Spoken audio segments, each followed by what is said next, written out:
Welcome to the Economic and Political History Podcast, where we discuss the latest ideas on the intersection of economics, political science, and history. Hi everyone, welcome to a new episode of the Economic and Political History Podcast. I'm your host, Javier Mejia from Stanford University. Today I have the great pleasure of being with Stefanos Geroulanos. He is the director of the Remark Institute and a professor at New York University. And he's the author of this book, The Invention of Prehistory, Empire, Violence, and Our Obsession with Human Origins. I'm very, very happy of having Stefanos here. I love the book. Let me just say that I always invite people that I enjoy reading their books, but I have to say this time that this has been one of the books that I have enjoyed the most reading. So I'm super, super excited about this conversation. Stefanos, how are you? Thank you, Javier. Thank you so much for having me, and thank you for enjoying it. I'm sort of delighted that you enjoyed the book. I'm doing great. I'm really, really excited to sit and talk now. Yeah. No, again, I'm super excited. You wrote a fascinating book and one that it's super entertaining. I have to say that. And before talking about the book, I want to ask you about your life and your career. You are a historian of concepts. How does someone become something like that? Tell me about your path. Okay. So I grew up in Greece. I came to the US for college, and then I stayed for graduate school. I had a very peculiar and privileged path in this regard. I worked both with historians and with literary scholars and historians of ideas at Princeton as an undergrad. And then I was in an interdisciplinary program in graduate school, which also involved historians, art historians, historians of science, and philosophers. And so I had the benefit that I could actually work with whomever I wanted to, effectively in both cases. And I knew, and I was trying to work as an intellectual historian without knowing exactly what this is. Now, so there are multiple schools in intellectual history, and I had the luck that I wasn't in one. I think that in practice, in professional terms, this was probably a problem in the beginning. But in practice, it turned out really effective, and it allowed me to do the kind of work I wanted. So I wrote my dissertation and then my first book on the origins of anti-humanism in France. And what I realized I was enjoying the most about this was not really working on individual intellectuals, which is very often what we were advised to do in graduate school. I was not interested in biography almost at all. And what I was interested in were things that were not really measurable. And so anti-humanism, as an object to me, seemed not to be really an issue about the critiques of humanism. Those were part of it. But it seemed to be about the shift of an understanding of the human in the middle of the 20th century. And so that became, how do you actually manage to give a history of something like a concept of the human was awkward enough, and it was interesting enough. And I sort of decided that I wasn't very happy with how I'd done this kind of project in the dissertation book. So then I started trying to figure out other different ways of pursuing something like this. And so the next two books, one was an attempt to talk about transparency in post-war France. And there really I picked a quite minor topic or a quite minor concept and started trying to figure out, okay, what is it linked to and what does it relate to? I can see how it's an ethical and a political and an epistemological issue, but how do I write about it? I have to write about all the other concepts that it's linked to.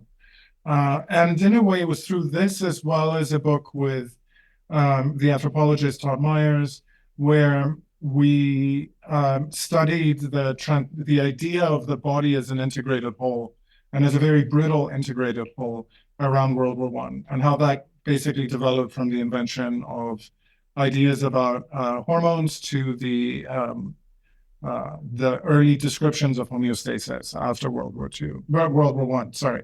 Uh, and so, um, in a way, this was again something like, how do you tell a history that's not a cultural history, that's not a history of intellectuals, that isn't really a history of institutions? The concepts can become really the central game. And so, um, while pursuing a number of other projects that were collaborative, I really love doing collaborative projects, it being the main, my main, let's say, way into trying to offer something of service to the field. I gradually came around to this idea that I was most interested in studying not individual concepts, but complexes of concepts or networks of concepts. And in practice, I guess that's why I call myself somebody who does the history of concepts. It's not, I don't really care about like really big concepts like the state or politics in general. I care about like the little adjectives and metaphors and images that are attached to them as we go. And that became that's sort of become my, I don't know, my MO or my, not exactly a method, but my habits in terms of work. Okay, let's get to the book then, and probably that's gonna be a good way of exploring further your approach to think about ideas in general and what Yeah. you describe as concepts. And the first question that I have for you is related to the perspective that you think we have when thinking about human origins, right? So, in a certain way, your book is a reaction or a response to these big histories of human origins, and you begin by saying, a lot of this interest of this type of stories is not that much about our past, but it's more about our present. So I would like to hear from you what do you mean by that, and I guess in general how you think about this presentism risk that historians regularly face, and well, in particular, the thinkers that you explore in the book. Yeah. So let me try two ways into this question. The first way is to say that I was quite fascinated by this obsession with accounting for human prehistory by people who want to talk about today and tomorrow. Yuval Harari is um, one of them, probably the most successful one. But then we have a large set of authors from Steven Pinker to Jared Diamond, then to David Graeber and David Wengrow, to say nothing of authors who do really, from work in neuroscience to, I don't know what, to work, sometimes even in economic texts. What I found interesting about it is there's almost a compulsion to talk about early human history. And scholars like this will often, or intellectuals like this, will often look back to a beginning and will begin a story that tells a kind of giant story of humanity. So I started with some distaste about this and about the big history projects more generally. To what extent is that a human prehistory, or to what extent is this a kind of cherry picking of research that allows somebody to say, here's what matters about today, and here's what will matter about tomorrow, here's what will be big tomorrow?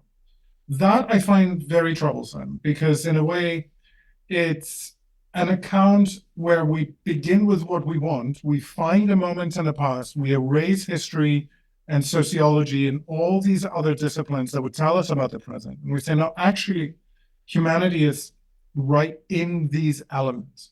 So Harari has this focus on creativity, has this focus on the capacity to share ideas. There's a way, and that humans supposedly have, there's a way in which this isn't an account of what happened, hundreds of thousands of years ago. it's an active decision to select certain elements and to present humanity as belonging in this. But then if you take two steps further, you'll figure out that some of this is not simply a problem of popular histories. It's a problem that's embedded and often handled very well, but embedded nevertheless in the way that we talk about the past. It's not simply like, let's get rid of the bad popularizers and then we solve it.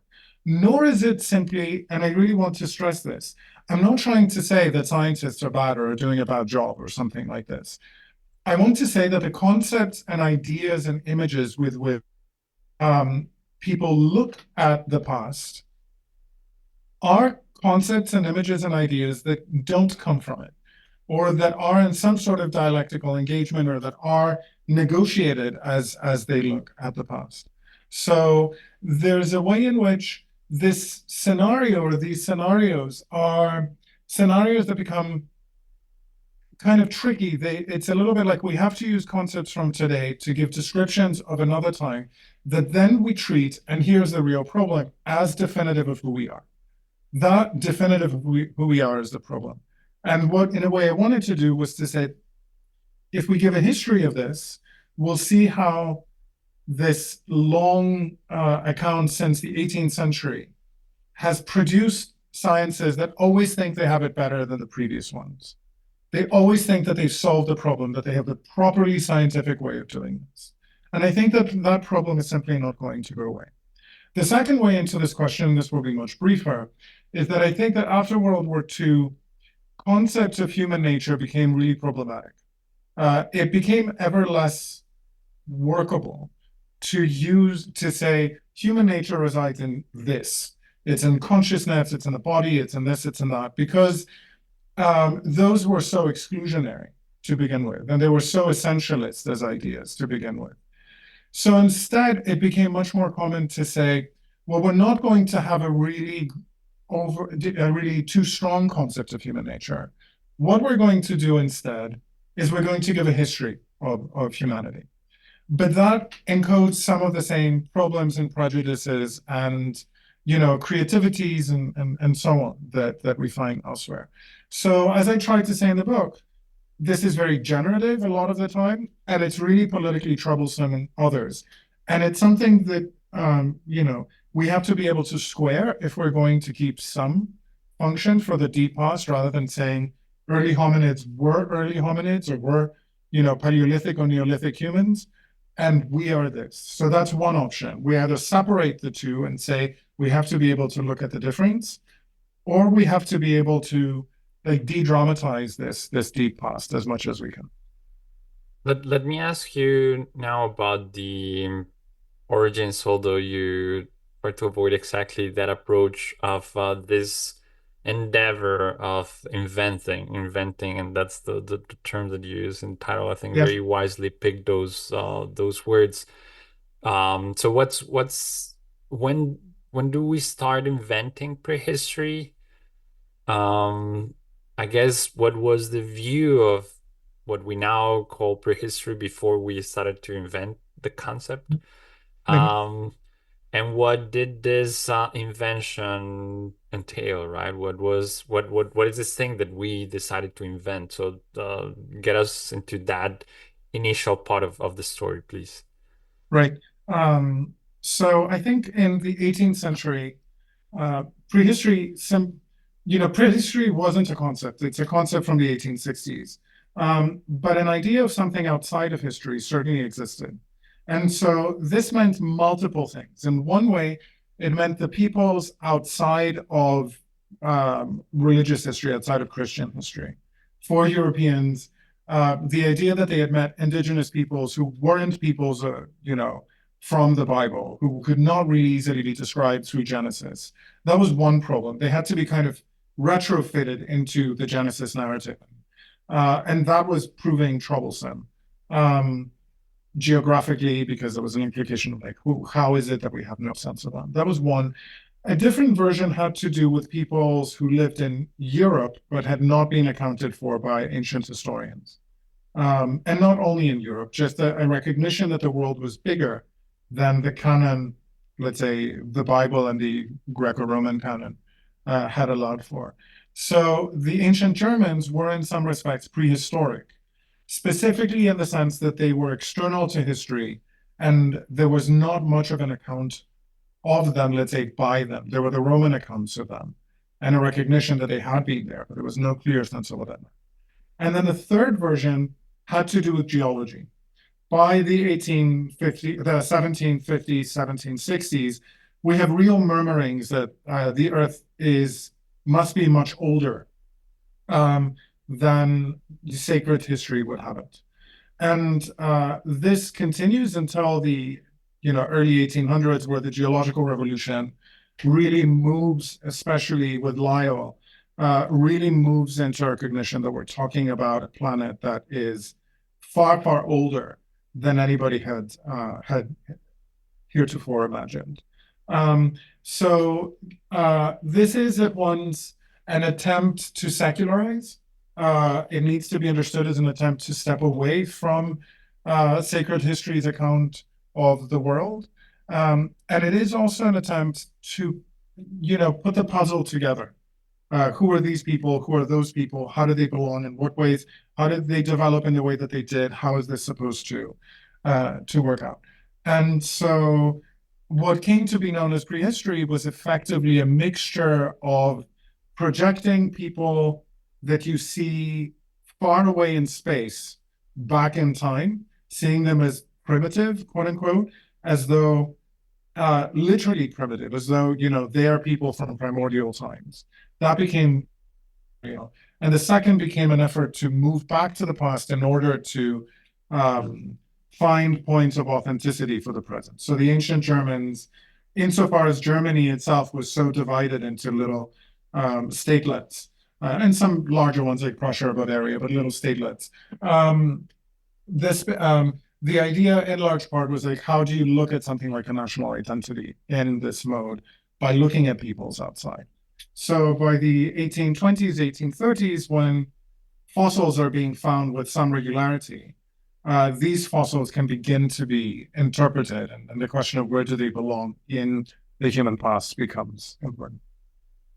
So at some point you describe how um, the idea that we had to order the world in a triad view becomes uh, popular, and I thought that was an interesting idea. It's, I guess, the first time that I thought about it from that perspective, but that view seems to fit into this broader efforts of building these progress narratives, right? Right. Mhm. Um, Tell me a bit about that, what that, and help us having some context about what this triad view of the world is Right. and how different it is from other views of progress. What's the need of having this discrete view of the world instead of a continuous one, right? So why does it seem to be important to have these well-defined steps or categories or stages or so? How does that conversation takes place in the middle of what it's a large discussion about progress? Right. So let's say that there are stadial theories all around. We have, Adam Smith and Adam Ferguson established stadial theories, which are generally like four steps. Then you have a whole series of competing accounts with multiple chapters and subchapters from Condorcet onward. And there you get like 10, 12 stages and so on. And in the 1820s, you really begin to have a coalescence around ideas of three stages. And then you can subdivide these three stages as you'd like. I think that scenario became very efficient for philosophers, for economists, and others, because it made it possible to divide the world relatively straightforwardly. So three stages are easy to work with. Some of it ended by accident. So the idea of a stone, bronze, and iron age begins kind of marginally, thanks to a Danish museum curator but becomes quite present very, very quickly because people refer to the new industrial age as an iron age. So they kind of telescope into the past and back. And then other versions have more to do with cultural differences. One version has to do with the ostensible distinction between savages, barbarians, and civilized. And so civilized are us. That to Europeans, that's like obvious at the time. But then they can divide the rest of the world between savages and barbarians. They don't really want to think of China or India in the same way as they think of indigenous people in, some way. And then the other version has to do with imagining cultural advance. So this is an interesting, on the one hand, we see how this enables certain forms of racism. This is a changing story throughout the book. But at the same time, part of what's really interesting about this is that you can see a kind of ordering of the world from the perspective, ultimately, of Paris and of Victorian London. You have a way of pushing the past back and pushing other people into the past in order to present yourself as the most advanced, the most civilized, the most, the most promising movement into the future. That is very different from a scenario, from alternative scenarios. There were alternative scenarios, for example, think of Gibbon's Decline and Fall of the Roman Empire. That's a story of rise and fall. Really not even a rise. These are, a chronology wouldn't have quite cut it either. And so this form of ordering is not the only way in which people think of progress. I think they kind of move in and out. They negotiate multiple ideas, but it is a very effective one in that it allows a link to ostensible human prehistory, to Paleolithic times, where a lot of the archaeological work is being done. A lot of the, fossil findings have to do with eventually a lot of the tools and implements have to do with this time. But then it also allows a movement all the way into the present time that speaks and promises of the importance of, European power for the future. So all these like civilizing missions and white man's burdens and so on, they're attached to a certain kind of logic of technology and a logic of culture that becomes really, really important. Not to mention a logic of economics as well. I want to ask you more about these geopolitical forces and you describe this as logics, but I guess Yeah. in economics terms, or we would call them incentives or so on. And I'm going to ask you more about that in a bit, but before getting there, I have a couple of questions about specific thinkers. Well, not specific, but I guess specific traditions. I know you don't like this approach of like talking about the big Maybe?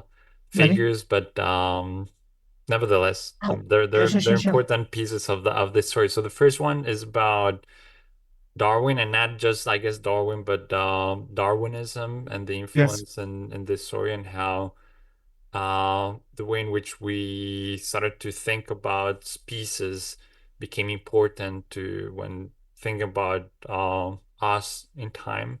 Yeah. And then I want to ask you about this that I found super interesting about Marxist views of prehistory. So, I mean, we can go one by one, but what's the thing that you say about them in the book? Okay. So, it's true, I did try not to separate out Darwin in the book, but to link him to the environment in which he writes, and particularly the space between 1859, when On the Origin of Species is published, and then 1871, when he publishes the Descent of Man. Um, so what I was particularly interested in is the back and forths with anthropologists who are influenced by evolutionism, but also use three-stage approaches, like E.B. Tyler, linguists who are somewhat opposed to evolutionism because they think that, great, okay, you explained how we move from monkey to human, from ape to human, but you haven't explained what is distinct about humans, namely language, at least that's their their argument at the time about people who were interested in technology. Darwin is by no means the most important figure in the 1860s discussion of human origins. And in a way, one has to read The Descent of Man as a book that he writes, really trying to crowd out the others. He's really trying to kind of dominate that discussion. And it's part of the reason why he uses all of the long discussions of plants and animals in order to get to natural selection and sexual selection among humans. The people who are in play, in discussion, are very much influenced by him, but are trying to come up with alternative logics. The idea that culture developed as a simple result of evolution is one that is controversial at the time and really problematic both then and later. And so even for him, the decision on sexual selection is one that says, okay, so this isn't simply about nature selecting the fittest, but there is some sort of aesthetic sensibility through which, members of a species select one another and reject others. And then you get into some sort of logic as to why different groups differentiate. Darwin and Darwinism are also really key for this story because of the eugenicism that they endorsed. In Darwin's case, this is quite explicit in The Descent of Man. With many others, it was perhaps far more so. But the easy terrain on which Darwinism is explained and natural selection is explained is through the quote unquote disappearance of native peoples and the disappearance of other hominids from the past. So the idea is that the Tasmanians, for example, are discussed by Darwin, who also discusses the collapse of the population of the then known as the Sandwich Islands, now Hawaii, now recognized as Hawaii. He goes through all of these discussions, as do many of his contemporaries, and says, well, it's the result of natural selection. They're not as strong when a technologically more advanced group comes in. That naturalization is both a profound political problem. It's a profound point of support for the British Empire and its harsher policies, not simply its goals. But it is also something that many other contemporaries are troubled by. So while Darwin becomes a leading figure in this, and everybody after him has to measure their theory against his argument, whether they are being scientific and just in disagreement like the linguists, or are being completely unscientific and are just happily fighting him. With Engels, we have an interesting, slightly different story, which has to do with Marx and Engels, Marx especially being very much inspired and interested in Darwin, but also trying to work out completely different systems. And what becomes key for this is the work of the American anthropologist Lewis Henry Morgan, who postulates that using basically linguistics and tripartite theories and so on, postulates that in the past, there were purely matrilineal and matriarchal, effectively matriarchal societies in the Americas. And that you can see the ruins of those societies still present. Now, this is great for Engels, especially. The Engels mostly copies Marx's notes and elaborates on Marx's arguments, meaning the argument that Marx leaves in the notebook at the time of his death. But this is great for Engels, part one, because the socialism at the end of the 19th century is trying to be feminist, is trying to bring, it's trying to provide women with a reason to support it. First. Second, because it can postulate an outside of capitalism. And the argument there is that matrilineal societies had a very different structure of their economic affairs for their economic affairs than patrilineal societies come in. And third, because he can say, look, just as there was a great overturning, in prehistory from matrilineal to patrilineal societies and to the opening to kind of systematic agriculture and property, the argument is that the men end up owning the property. Um, because they work it. Just as there was a massive change from matrilineal to patrilineal societies and to capitalism or proto-capitalism, you can assume that with the revolution, there will be another shift. And this will allow a completely different set of gender relations as well as a different set of property relations. Um, Now, this becomes known as primitive communism. The concept exists before Engels and Marx write the expression, write up the expression. But Engels's Origin of the Family, Private Property and the State really becomes the work through which this becomes standard. By Stalin's time, Stalin, when he writes his commentaries on the Constitution of 1936 and effectively a dogma of the Soviet Union, uses primitive communism at the original stage. And others, many others, from Lenin to Roosevelt, will be discussing this. I think Sorry, that was a very long answer. no, no, that's great. It was a very long intended question, but let me just share with you one of the reasons that um, why I thought there was a very interesting piece of the book, which is that it's a very functional and powerful argument because on the one hand, as you say, basically opens up the possibility that the revolution is feasible, right? It's Yeah, yeah, yeah, has yeah. happened in the past, then you can have it in the future. But also it validates the idea that there's sort of nature compatible with the egalitarian system that well socialism broadly understood proposes, right? So I thought like, okay, that's a very clever way of thinking about the issue and why it becomes part of the larger theory, right? Because it's functional and helpful, right? I think that's right. I think that the effect of this was to create a kind of uh, natural explanation. Um, and this becomes really important for precisely because the regular argument is that communism is against human nature. Um, and that sort of scenario is played out, or that debate continues in the 20th century. And in a way, the appeal to this primitive communism is the frequently used counter. It's like, look, no, here's why not. And so then there are various moments where anthropologists seem to confirm this or interpret data in a way that confirms this. Of course, the same is the claim out of evolutionism.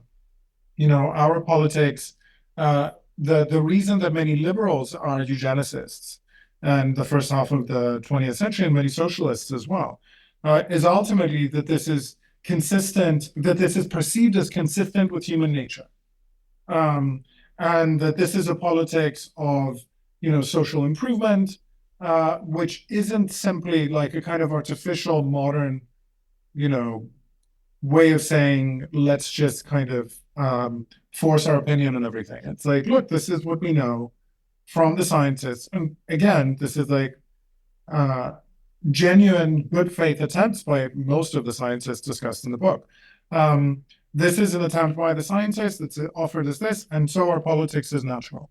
That scenario becomes really pointed and key.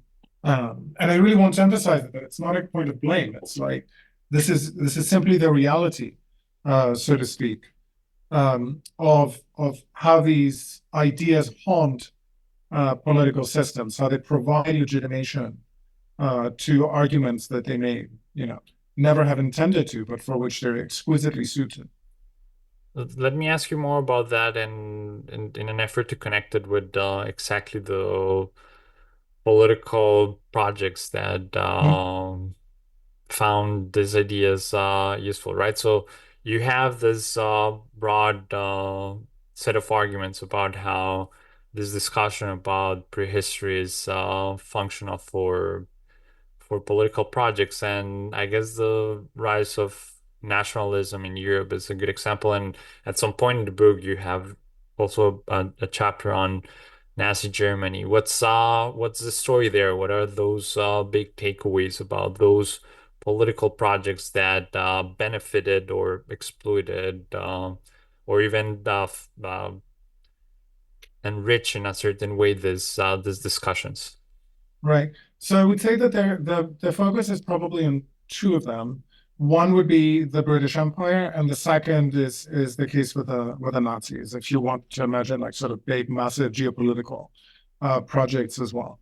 So with the British Empire, my main, let's say, the one of the repeated efforts in the book, something that I do across several chapters where I try to focus on some particular little concepts, is to show how frequently and easily these were picked up. The classic example is this idea of a savage beneath the thin veneer of civilization. Um, it's an expression that's used. My daughter even listens to a song that replays it. Underneath it all, we're just savages, is the lyric. And it's something that survives, but it's something that really begins in a British colonial context, saying effectively, look, you may think that you're good civilized soldiers, but the enemy at this location in Africa is savage. And if you don't take into account your own inner savagery, then they're going to just kill you. Now, this becomes really present with the Anglo-Zulu Wars. And then it becomes used by authors such as the author of King Solomon's Mines. It becomes a scenario that people use over and over and over. Now, it's not simply property of the British Empire. It's something that you can see playing out. It becomes a subject of the discipline of psychology. And so the classic version of this would be, for example, in an easy reading of Freud, too easy reading of Freud, you'd have the suggestion that, the unconscious includes all of our savage instincts. And on top of it is just this thin layer of the ego or of consciousness that tries to restrain them. That kind of modeling is what I had in mind. And by World War I, army manuals for the Americans, for the Germans, for the British say, look, the enemy is a savage.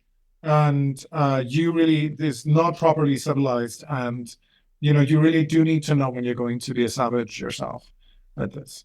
So there's ways in which, obviously, the British Empire and other political projects didn't rest on this expression, but these expressions worked somewhere between official propaganda and the way that people understand themselves. They're the things that we say in passing.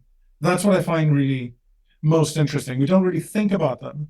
We say them in passing, and then they kind of confirm our worldview. Now, the Nazi case is, of course, let's say another level of politics engaged with prehistory. And the reason for this is that the Nazi theories of race, Nazi anti-Semitism in all through from the beginnings of Mein Kampf to 1945, relied precisely on a whole elaborate and quite complicated theory of race and racial development. Now, the part that is most interesting to me is that National Socialist ideology, and being complex, actually uses most of the concepts that I discuss until that point in the book. They redeploy them as their own. So they will say, like, we're barbarians because we're like the ancient Germans. But then they will also say nobody else is really properly, is properly a kind of modern subject. These are all false civilization subjects. So there are ways in which they will even use contradictory languages. There's an elaborate story that links the ancient Germans to Indo-Europeanism, so to quote-unquote Aryans, to the Nazi deployment of this history. And the real version of this is that the Nazis deploy consciously, actively, and systematically.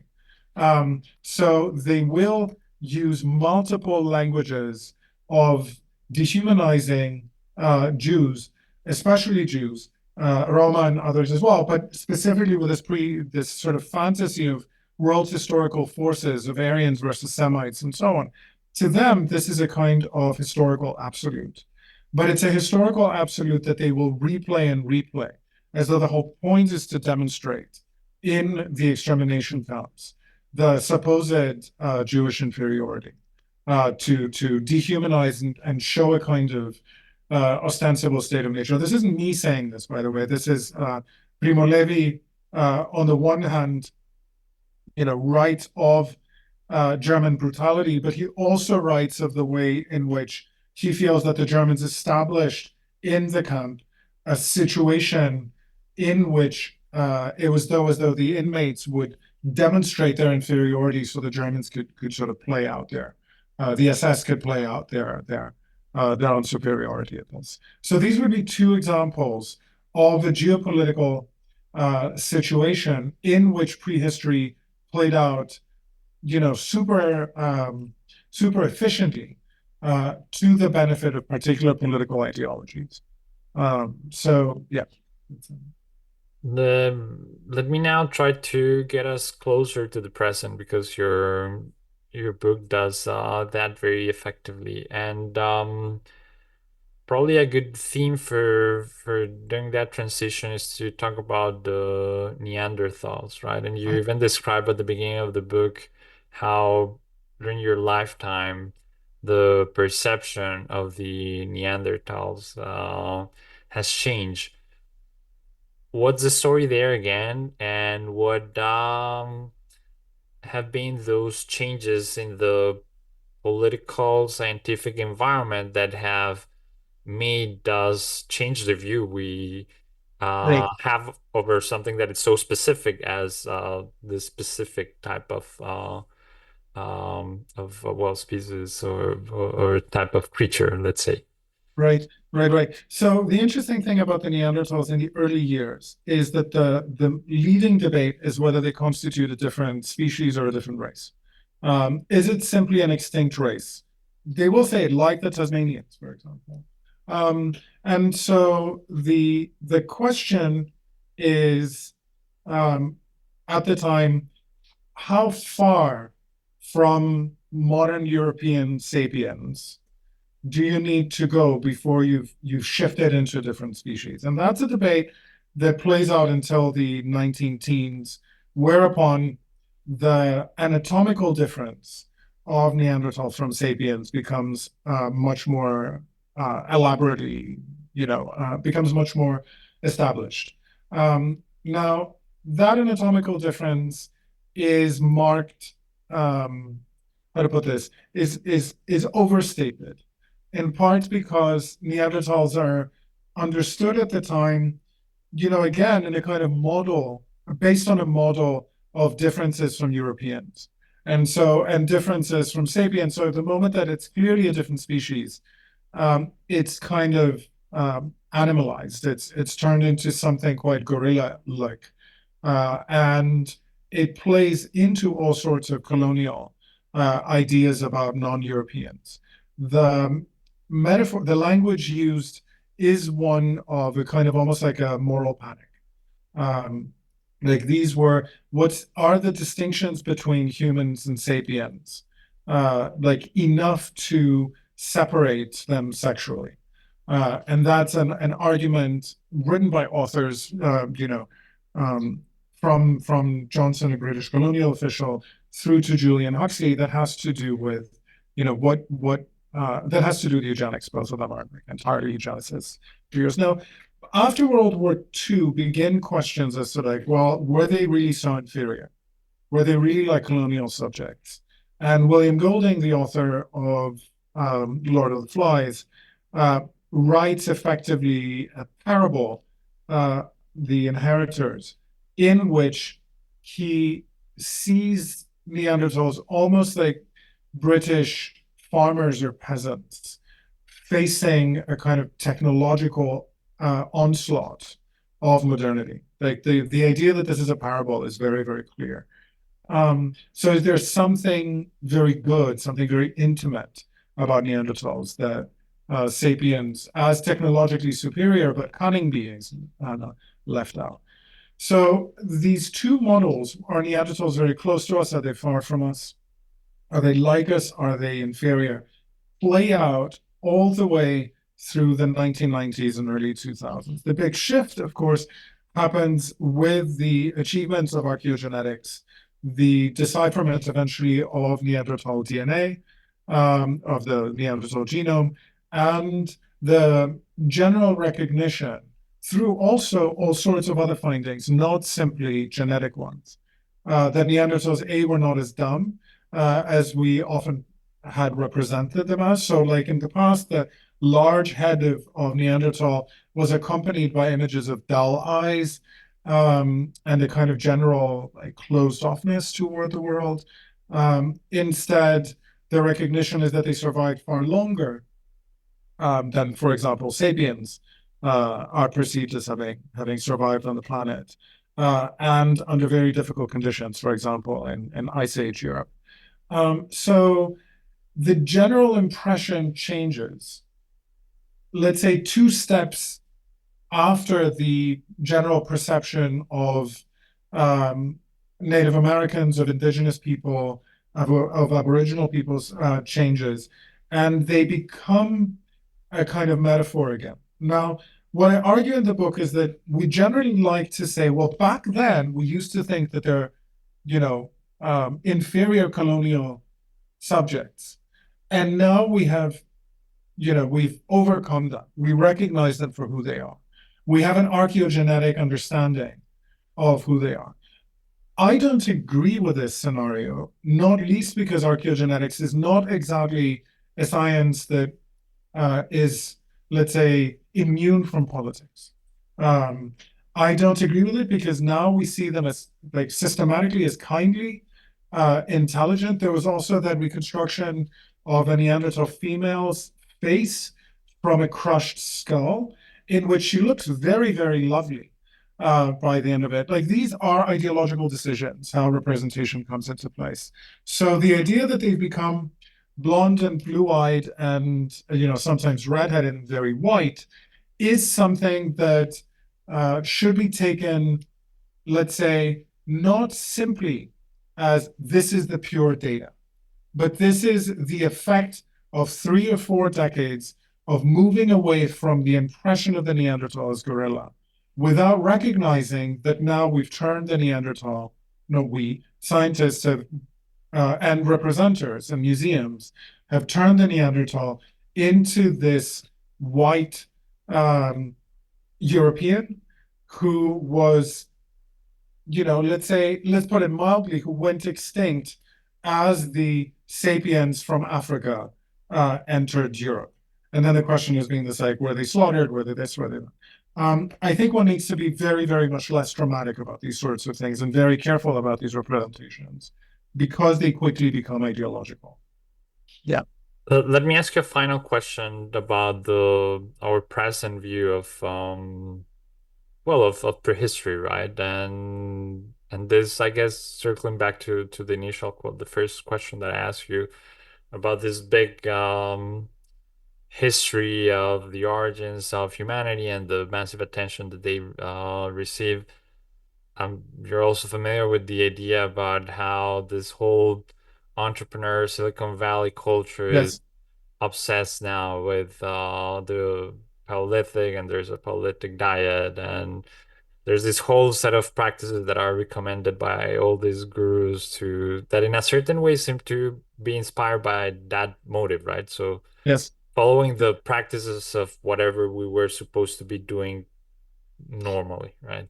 Yeah. Um, what do you think is in this case the appeal of these ideas or the origin of the recent popularity in this specific circles? They're also like very male dominated, business oriented productivity, um, like motivated type of narratives.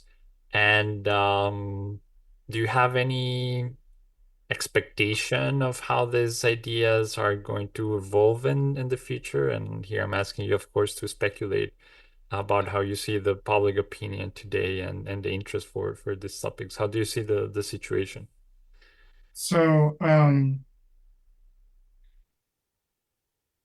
I think one major reason for this kind of appeal for this attempt to return to the hominid that comes down from the trees to the savannah that has this like imagined, newly human but still very animal, pure life, is the fact that we just simply don't live like that.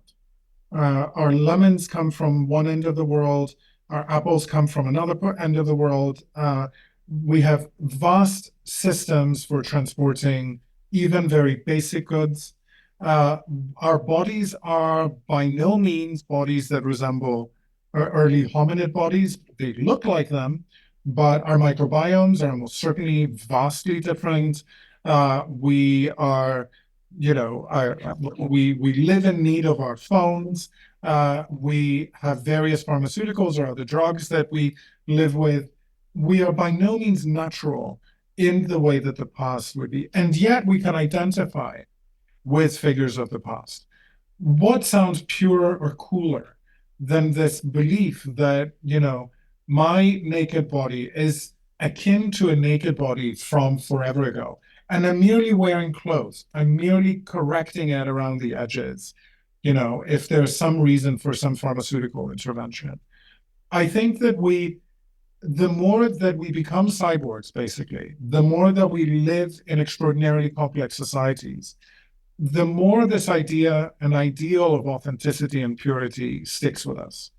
Um, and where is it that one would find it? You just use the example of a kind of entrepreneurial example. So this is like naturally coming to me. This is my achievement. This is my success.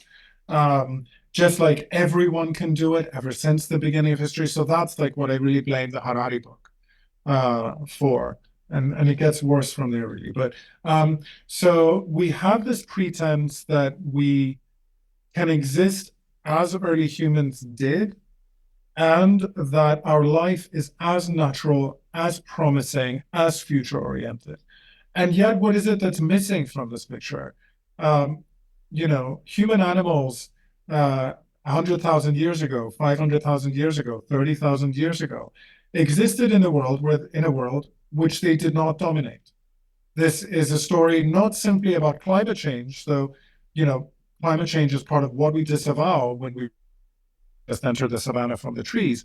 It is also a story of not recognizing how complicated the human economy has become and how determinant of nature and of the world it is. So we simply don't have anything like real nature anymore.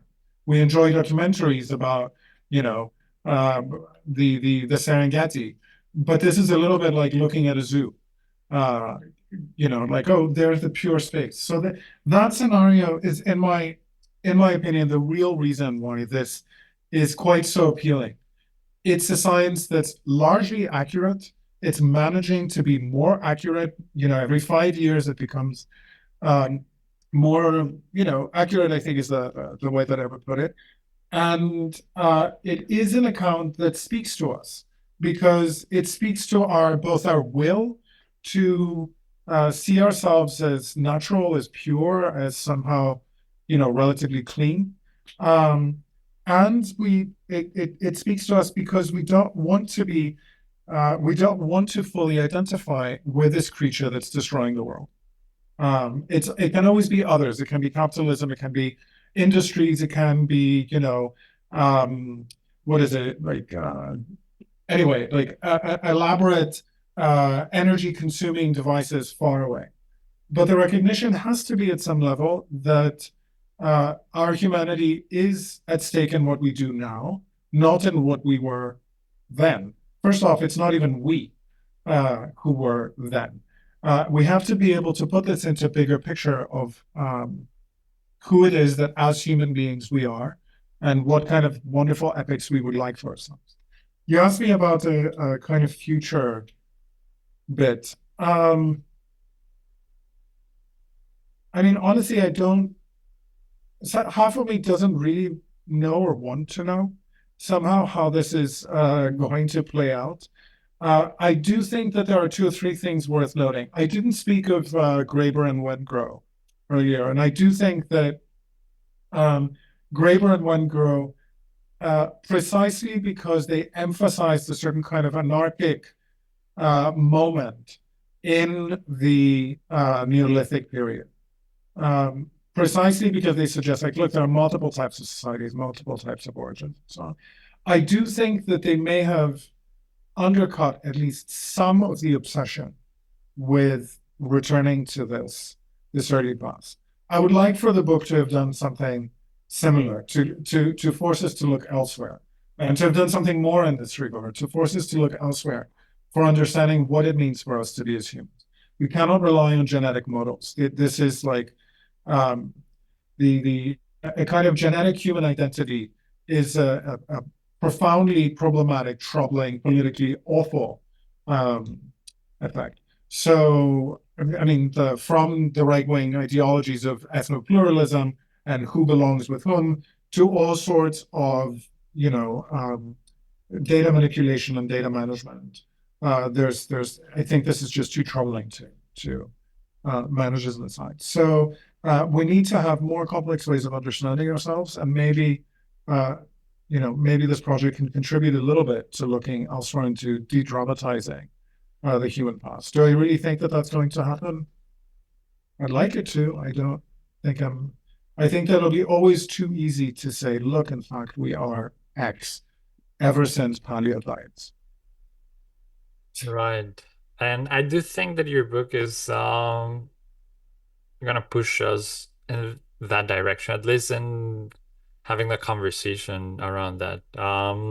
Fingers crossed. There, A bit less self-delusion would be great for all of us. It's not like we'll ever get to a world without myth, but a little bit less must be okay.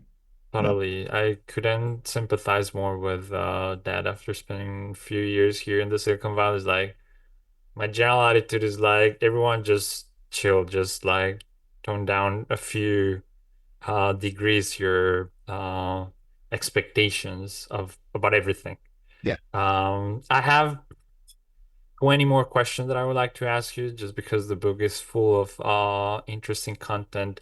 But this is probably a good theme to finish this conversation. I really encourage everyone to take a look at the book. Very, very entertaining and stimulating reading. Thanks a lot for writing it. Thanks a lot for taking the time to chat with me, Stefanos. Javier, thank you so much. What a great host you are. I really, really appreciate this. So, thank you. Thank you for tuning in today to the Economic and Political History Podcast. Don't forget to stay connected with us on YouTube and Spotify. I'm your host, Javier Mejia from Stanford University. Feel free to follow me on Twitter at Javier Mejia C and connect with me on LinkedIn. You can find me as Javier Mejia Cubillos. Until next time, stay engaged, thank you, and take care.